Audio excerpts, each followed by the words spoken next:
The threat of catastrophic fire and post-fire flooding is the #1 public safety issue and concern that faces the residents and communities of Coconino County. We have had multiple experiences, from the Schultz fire and flood to the museum fire to the slide fire, that showed us the vulnerabilities that our communities face when unhealthy forests turn into catastrophic wildfires and the subsequent post-fire flooding that often comes after those fires. Bill Williams Mountain is a priority to treat because the vegetation is so out of sync on where it should be. The canopy is very dense, so the trees overlay one another very tightly. A lot of down and dead wood on the ground. With the kind of fuel bed we have on that mountain, we look to have a very catastrophic fire. And when you burn the vegetation and the trees off and you cook the soils in a sense, then they cannot handle the rainfall, the monsoons, and that's when we get the flooding. So over the past 4 years, we've been working with Coconino County to determine the most at-risk areas within the county for post-wildfire flooding and debris flow. One of the most at-risk areas is the city of Williams.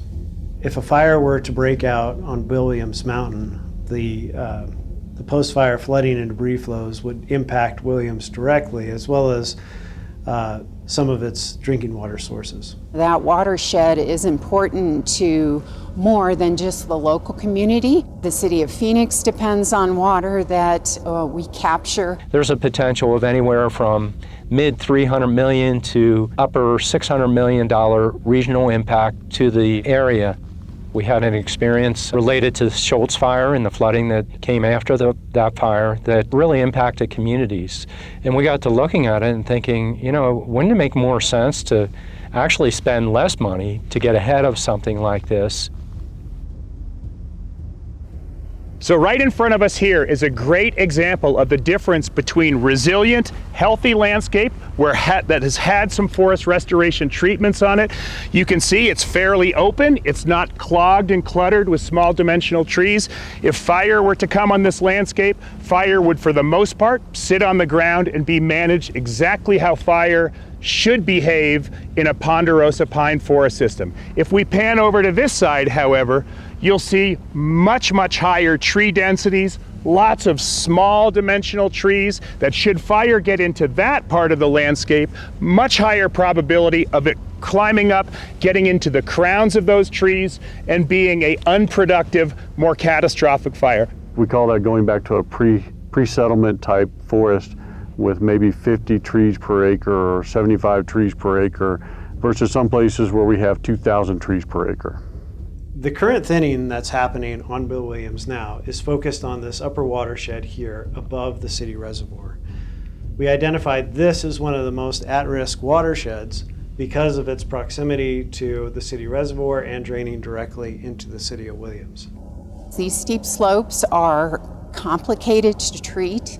They're expensive. We don't have a tremendous amount of timber industry in northern Arizona, and certainly not the equipment and expertise readily available that you might see in other places in the nations. The biggest challenge is the cost.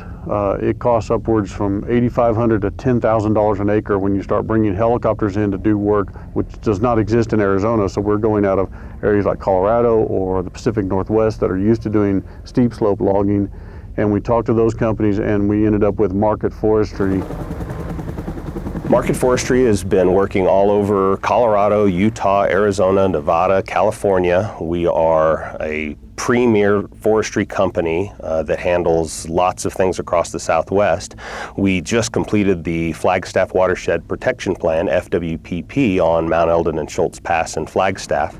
There have been in the Southwest lots of different types of ground-based logging, but now with the helicopter logging, we're able to access ground that was previously inaccessible. We're able to, with very, very little impact to the ground, remove the fuel loading from our forests and help improve forest health in general. The treatment and restoration on the mountain is complex. The terrain is complex, and it requires a lot of great minds coming together. So the National Forest Foundation in this project has been helping to implement the work on the ground. And we do that by first by finding a contractor, in this case Market Forestry. We worked through an RFP process to select them, and then we've been working with them to implement the treatments on the ground. So we take the treatments that the Forest Service knows are going to be best for protecting the forest, and we help ensure that those treatments are done to the standards and specifications of the Kalbab National Forest.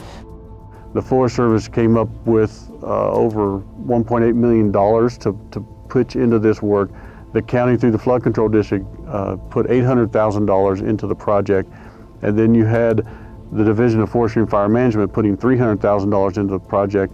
With the National Forest Foundation, which is a nonprofit, they use some of their what they call the Northern Arizona Forest Fund, a fund that they raise money through places even as much as the city of Scottsdale, city of Phoenix, city of Mesa, other areas that will benefit from the mountain not burning and destroying the watershed and the water resources that eventually get down to the Verde River and down to Phoenix. If we continue to work together, also trying to pursue additional funding at the federal level, I think that we can really have a big impact on reducing danger on Bill Williams Mountain and protect the city of Williams. The communities of Northern Arizona have been so supportive as we move and improve and increase our investments in forest restoration. They are critical to ensuring the safety of our communities, the safety of communities like Bill Williams Mountain, to make sure that when we invest proactively and preventatively. Thanks for your interest, understanding, and support of the forest restoration initiatives of the Flood Control District and of Coconino County.